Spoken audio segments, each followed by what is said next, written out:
Hi guys, happy Friday. Thanks for joining me on our first live TalentHub Talks Tech Q&A, where I'll be answering some of your questions around how to find a job in tech in the current market. We've received some really good questions, so let's jump into it. So question number one, I get this question quite frequently, and it's how do I keep my technical skills current? So obviously in Ireland there's a lot of competition for the best technical talent. So it is imperative that if you are a developer, for example, to keep up to date with tech.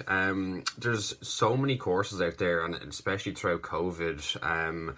There's a lot of online courses that are heavily discounted as well. So the likes of Udemy or LinkedIn courses have been very good, and I think because today's Black Friday as well, that they're doing a load of discounts as well. So the LinkedIn courses, Pluralsight is another one.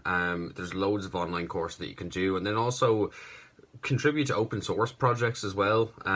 Really good kind of collaborating with others. Like for example, if you're trying to get better at React, by contributing to open source projects with people who are really experienced at it, it's kind of a good kind of upskilling activity to do. And yeah, just use kind of online courses, networking, open source projects. Yeah, that'd be kind of my kind of tip for keeping. Next question is from David, who's a software engineer from Galway. Hello David, how you doing? Really good question. David's asking, is it worth making the move from an established company to a startup company? So yeah, really good question. There are loads of pros and cons to any move really. I suppose where people kind of can shy away from kind of jumping into a startup company is that it's very different. So what joining a startup looks like is, and in my opinion, there's so many benefits to joining a startup. Very fast paced, and generally in startup companies, if you go in, it's a very good learning experience because you'll generally kind of wear a lot of different hats. So for example, if you're coming from an enterprise environment as a developer, teams are obviously very segmented, and you mightn't get a back-end developer, you mightn't get a lot of exposure to front-end or to infrastructure, to DevOps, etc., etc.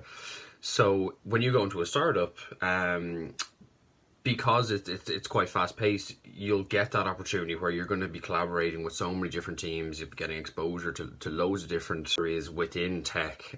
So from a learning point of view, it's fantastic. A lot of people would weigh up the kind of benefits in terms of like compensation and like your healthcare, pension, etc., etc. So a lot of startups don't offer the likes of your healthcare, pension, and that kind of thing. But a lot of startups do offer equity plans and shares, and which can be quite good as well. So if there is a startup company that you're really passionate about, you can see from the financials that they're very well backed.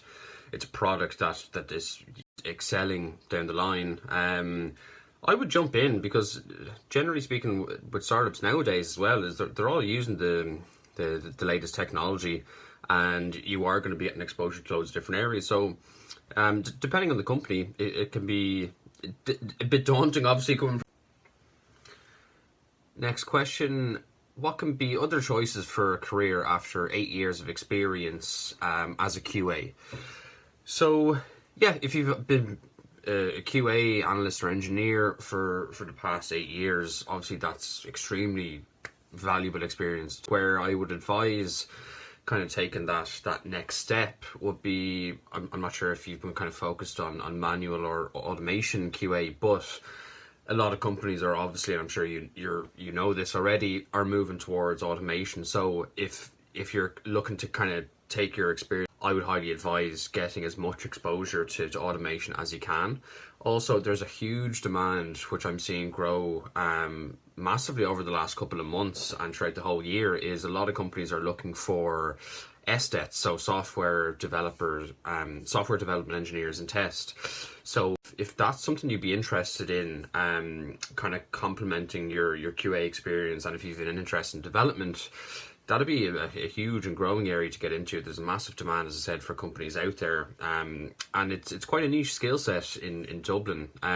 So if if you're kind of looking to take your career to, and if development is something you're interested in, I'm sure you're interacting with developers on a day-to-day basis over the course of your 8 years of experience.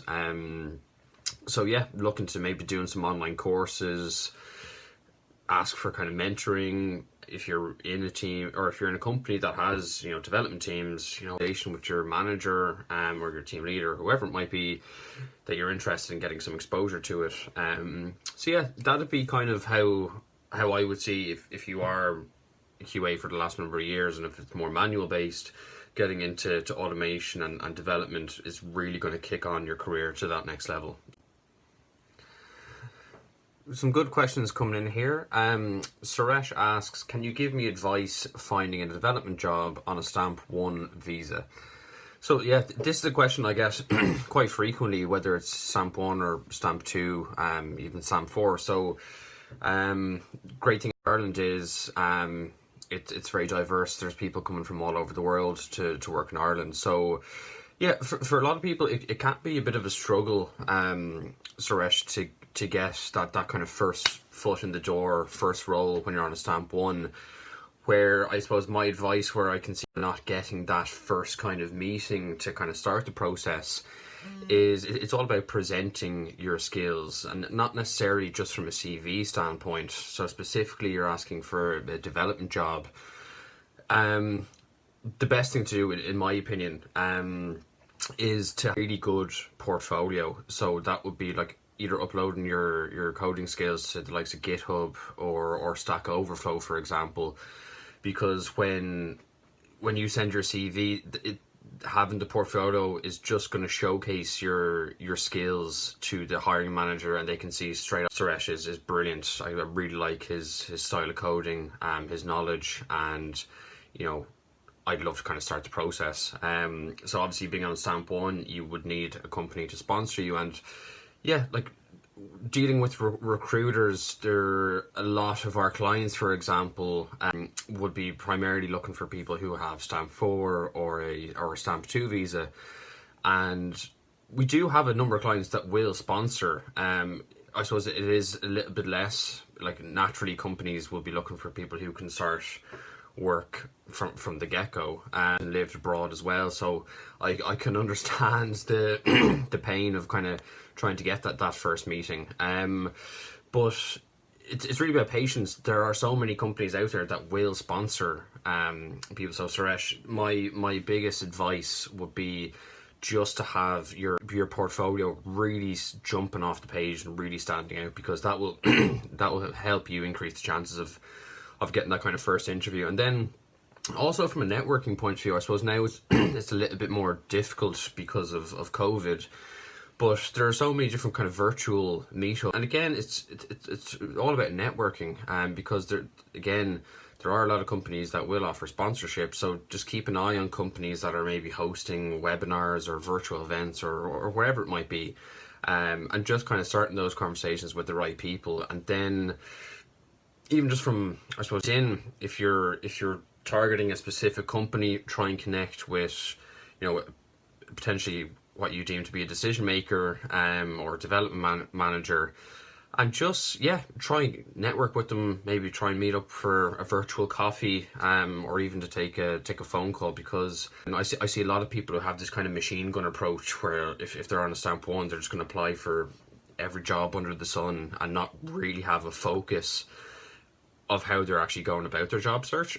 So LinkedIn is a fantastic tool to engage with someone past just submitting your CV and your portfolio somewhere. Definitely worthwhile connecting with someone internally there on LinkedIn, pinging them a quick message expressing your interest in the role, and you'd love to have a conversation with them.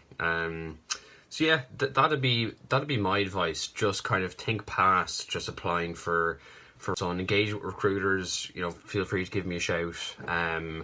We do have a lot of clients that will offer sponsorship. So yeah, it's just about having a more focused approach to your job search, and then having your CV and your portfolio looking as best as it possibly can. So that's a wrap, folks. Thanks very much for tuning in. If you did happen to miss out, we're going to post this Q&A over on our LinkedIn page, so feel free to check it out. If you have any further questions, feel free to connect with me on LinkedIn. or reach out to me if you're considering looking for your next career move. We'll be live again. My colleague Rory Moore will be taking questions and talking about UX, CX and innovation. So ping him with as many questions as you want. And yeah, happy Friday again, guys. Have a fantastic weekend and stay safe. Cheers, guys.